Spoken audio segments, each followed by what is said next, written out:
पिछले कुछ दिनों पहले हरिद्वार में थे और हरिद्वार में जो धर्म संसद हुआ उसको लेके काफ़ी विवाद फैला हुआ है। आपने उस धर्म संसद में आपने भी भाषण दिया था। सबसे पहले तो यह बताएं कि वह धर्म संसद को लेके जो विवाद चल रहा है, उस धर्म संसद में जो बातें कही गई, आप उन बातों का समर्थन करते हैं? क्योंकि आपने भी उसका भाषण दिया था। आप समर्थन करते हैं या मानते हैं कि नहीं, धर्म संसद में जो बातें कही गई वह अनुचित कही गई? देखिए, बिल्कुल नहीं। जो धर्म संसद में जिसने भी अपनी बातें रखी हैं, हमने जो अपनी बातें रखी हैं, हम उस पर अभी भी अड़े हुए हैं। बिल्कुल सही बात कही गई थी, उसमें कोई गलत बात नहीं कही गई। हमने किसी को गाली नहीं दी, हमने असलियत रखी। और अगर के आप कहें कि ये हमने गलत काम किया या 153 के अंतर्गत ये एक आपराधिक कृत्य था, तो भाई सुभाष चंद्र बोस ने भी ऐसे भाषण दिए हैं हिंदुस्तान को आज़ाद कराने के लिए, गांधी जी ने भी ऐसे भाषण दिए हिंदुस्तान को आज़ाद कराने के लिए, भगत सिंह ने भी बहुत से ऐसे भाषण दिए हैं। तो उनके खिलाफ भी केस दर्ज होना चाहिए था ना। त्यागी जी, इसमें बात भारत को आज़ाद करने की नहीं हो रही थी। इसमें बातें हो रही थी कि मुसलमानों को मारना है, काटना है, हिंदू राष्ट्र बनाना है, और इसके लिए ज़रूरत पड़ा तो मुसलमानों को हम मारेंगे, काटेंगे, जान ले लेंगे। आज़ादी की बात और किसी को मारने काटने की बात, धार्मिक चीज़ों को लेकर के आप उनको एक सांस में एक साथ नहीं कह सकते। जो हिंदुस्तान की आज़ादी की लड़ाई चल रही थी, आज दुनिया में हम उससे बड़ी लड़ाई लड़ रहे हैं, मनुष्यों की आज़ादी की। आज एक ऐसी राक्षसी मानसिकता पूरे मनुष्यों के ऊपर काल बनी हुई है। उस मानसिकता से अगर हम इंसानियत को, मनुष्यों को बचाने की बात कर रहे हैं, तो यह हिंदुस्तान की आज़ादी से भी बड़ी लड़ाई है। और हमने क्या उसमें गलत कहा? आप गलत बात कह रहे हैं कि वहां पर किसी मुसलमान को मारने की बात कही गई थी ना। हमने किसी भी इंसान को मारने की बात नहीं की। हमने ये बात जरूर कही थी कि सनातन धर्म में एका होना चाहिए। सनातन धर्म को जो लोग मिटाना चाहते हैं, जो सनातन धर्म के लोगों की हत्या करना चाहते हैं, अगर के वो तुम्हारे घरों को जलाने आए, तुम्हारी हत्या करने आए, तो तुमको ये इख्तियार है कानूनी तौर पर भी और धार्मिक तौर पर भी कि अपने तुम धर्म की रक्षा करो, अपने परिवार की रक्षा करो। उस परिवार की रक्षा करने के लिए अगर तुमको भी उस दुश्मन के खिलाफ असलाह उठाकर अपनी सिक्योरिटी के लिए इंतजाम करना पड़े, तो इसमें कौन सी बुरी बात कही?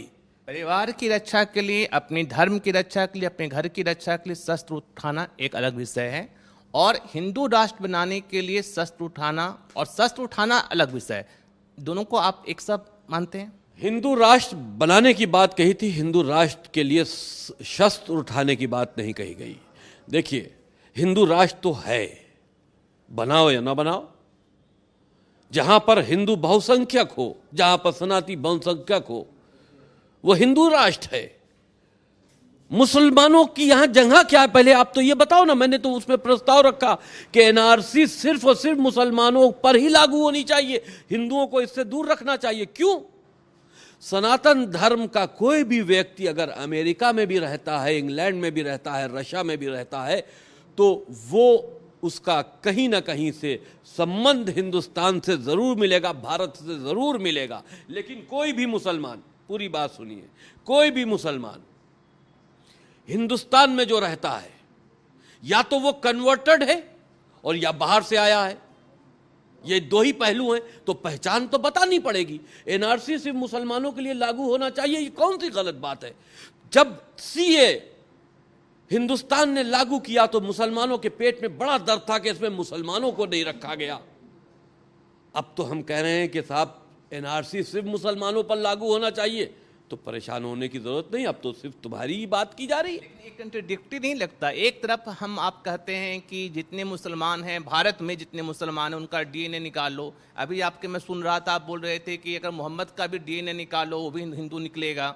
तो जब सारे मुसलमान हिंदू ही हैं, उनका ओरिजिन हिंदू ही है, तो फिर उनको बाहर निकालने की बात क्यों करते हैं हम? जो मानसिकता में बदल गए हैं, जो अपना धर्म, अपनी इंसानियत खो चुके हैं, जो वैशी दरिंदे बन चुके हैं, मुसलमान हो चुके हैं, कुरान जैसी आतंकी किताब को मानने लगे, मोहम्मद को मानने लगे हैं, अगर हम उनको घर वापसी का न्योता दे रहे हैं, उनको इंसान बनाने की बात कर रहे हैं, तो क्या गलत कर रहे हैं? एनआरसी मुसलमान कट्टर मुसलमान है, सॉफ्ट मुसलमान है, तो तय नहीं करेगा। देखिए, मुसलमान ना कोई सॉफ्ट मुसलमान होता, ना कोई कट्टर मुसलमान होता। मुसलमान सब मुसलमान होते हैं। वो कट्टर कहलाता है जिसको जुल्म और ज़्यादती करने का मौका मिला हो, और सॉफ्ट मुसलमान सेकुलर कहलाता है क्योंकि उसको जुल्म और ज़्यादती करने का मौका नहीं मिला। ये भूल जाइए, कश्मीर का वाक़या आपने नहीं देखा? कश्मीर में एक रात में सेकुलर मुसलमान भी ऐसे कट्टर मुसलमान हो गए जो कल एक हिंदू लड़की को अपनी बेटी कहते थे, दूसरे दिन उसके साथ में रेप कर रहे थे। एक सवाल यह खड़ा किया जा रहा है, जो मैंने कई रिपोर्टों में देखा, कि जो धर्म संसद हुआ, इसमें धर्म संसद में जितेंद्र नारायण त्यागी किस रूप में, किस उपलब्धि के चलते उनको उस धर्म संसद में बुलाया गया या प्रतिनिधित्व करने का मौका दिया गया। अभी आप कुछ दिन पहले ही इस्लाम धर्म से हिंदू धर्म में आए, तो आपको धर्म संसद में, आपको लगता है कि उस धर्म संसद में आपकी उपस्थिति जायज थी? ये धर्म संसद करने वालों से पूछो भाई। मैं बगैर बुलाए थोड़ी ना गया था, मुझको बुलाया गया था, मैं न्योते पे गया था। तो जब कोई न्योता देता है तो उससे थोड़ी ना पूछा जाता है जो आता है, पूछा तो उससे जाता है कि जिसने न्योता दिया। आप उनसे पूछो ना कि किस हैसियत से मुझको बुलाया था।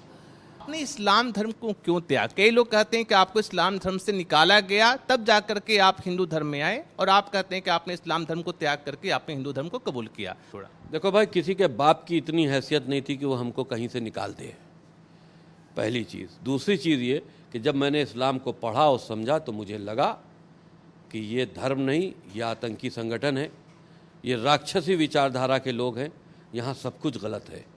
तो मुझे कोई धर्म स्वीकार करना चाहिए, और सनातन से अच्छा मुझे कोई धर्म दिखा नहीं पूरी स्टडी के बाद। आप अपनी उम्र के 5वीं 6ठी दशक में होंगे, आपको इस्लाम को समझने में, इस्लाम की कमियों को समझने में और सनातन धर्म की खूबियों को समझने में इतना समय क्यों लगा? आपने ये चीज़ पहले भी क्यों कर सकते थे? देखिए, मैं पहले से भी इस्लामिक विचारधारा के करीब नहीं था ना। मैं, ठीक है, मैं मुसलमान था, लेकिन मेरे विचारों में ये सब, इसकी रीति रिवाज और ये सब मान्यताएं कोई अहमियत नहीं रखती थी। मैं अपने दायित्वों का निर्वहन करता था। लेकिन जब राम जन्मभूमि को लेकर ये मामले शुरू हुए और एक जंग शुरू हुई विचारों की, तब मैंने इस्लाम के बारे में पढ़ना शुरू किया। पहले तो हम सिर्फ इस्लाम को मानते थे बग़ैर पढ़े, लेकिन जब पढ़ के देखा तो हमें लगा कि ये तो कोई मज़हब ही नहीं है, ये तो एक राक्षस रूपी ऑर्गेनाइजेशन, आतंकी ऑर्गेनाइजेशन है, जिसको पूरी दुनिया में आग लगाना चाहती है और राक्षस, इंसानियत के ऊपर राक्षसों का राज कायम करना चाहती है। आपको आजम खान के करीब माना जाता था, आज आप हिंदू धर्म में आ रहे हैं। अगर इस्लाम इतना ही खराब था, और आजम खान जो कि आप जानते हैं कट्टर मुस्लिम, एक जो कि भारत को टुकड़े टुकड़े करने की बात करते थे, आप उनके करीब एक समय में थे। धर्म के आधार पर मेरी किसी से कोई ऐसी दोस्ती नहीं रही। वो वफ़ के मंत्री थे, हम वफ़ के चेयरमैन थे। नसीमुद्दीन भी वफ़ के मंत्री थे, तब भी हम नसीमुद्दीन के कहा जाता था कि मैं नसीमुद्दीन का करीब हूँ। भारतीय जनता पार्टी में मैं वक्फ बोर्ड का चेयरमैन था, तो नंदी जी उसके मंत्री थे, तो मैं नंदी जी से भी मिलने जाता था। सवाल इस बात का है कि जब आप किसी एक ऐसी ऑर्गेनाइजेशन के अध्यक्ष हैं जो कि सरकारी है, और उस सरकार में उसका मंत्रालय है, तो आपको उससे मिल कर ही चलना पड़ेगा। तो जब जो मंत्री रहा, जाहिर सी बात है कि सरकार की मदद से ही वक्फ बोर्ड चलते हैं, तो जो वक्फ बोर्ड है वो हुकूमत से लड़ के थोड़ी ना चल सकते हैं। तो आप उसका अंदाज़ा कुछ लगाइए कि हम किसके करीब थे, किसके नहीं थे। लेकिन हमारा किसी से भी समझौता धर्म के आधार पर नहीं था। अगर वो कट्टरपंथी सुन्नी थे तो हम उस वक्त शिया थे, ना हम सुन्नी हो गए थे ना वो शिया हो गए थे। वो धार्मिक विचार उनके अपने अलग थे, हमारे धार्मिक विचार अलग थे। इस्लाम में जैसा कि मानते हैं, इस्लाम निराकार, इसमें ईश्वर का कोई रूप नहीं होता, और आप जानते हैं कि हिंदू धर्म में बहुत सारे ईश्वर हैं, साकार हैं। आप ईश्वर के किस रूप को मानेंगे? देखिए, मैं महादेव का भक्त हूँ। भगवान श्री राम मेरे सपने में भी आ चुके थे जिस वक्त मैं लड़ाई लड़ रहा था राम जन्मभूमि की। भगवान श्री राम मेरे एक आदर्श हैं, और जितने भी अवतार हैं, भगवान श्री कृष्ण हो, हमारे जहाँ भी हम आए माता के मंदिर में, सबको मानना ज़रूरी है, सबका आदर सम्मान करना ज़रूरी है। मैं तो जब सनातन धर्म में नहीं था तब भी मैं सिद्धि विनायक और आपके राम जन्मभूमि के 4 बार दर्शन किए, सिद्धि विनायक के 2 बार दर्शन किए, और मैं वहाँ गया शिरडी में दर्शन करने, शनि मंदिर में गया दर्शन करने, तो मैं तो जाते ही रहता हूँ। देखिए, मैं पहले से बचपन से ही शाकाहारी था, लेकिन जब मैं बाहर रहा तो क्योंकि वहाँ मजबूरी थी, वहाँ से मेरा खाना जो है वो थोड़ा सा शुरू हुआ चिकन वगैरह को लेकर।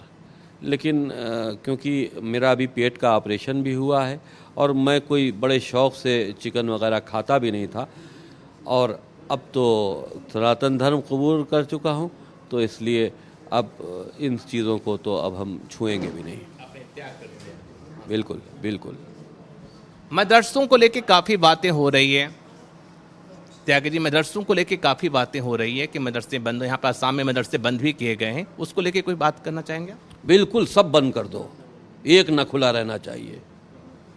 जो मस्जिदों से अजानें भी होती हैं वो भी 6 बजे से पहले लाउड स्पीकर, सुप्रीम कोर्ट का आदेश है, सुबह की अजान जो होती है वो कानून का उल्लंघन है। लेकिन आपने इतना लंबा वक्त इस्लाम में गुजारा होगा, आपने भी सुबह की नमाज, सुबह का अजान अदा किया होगा कभी?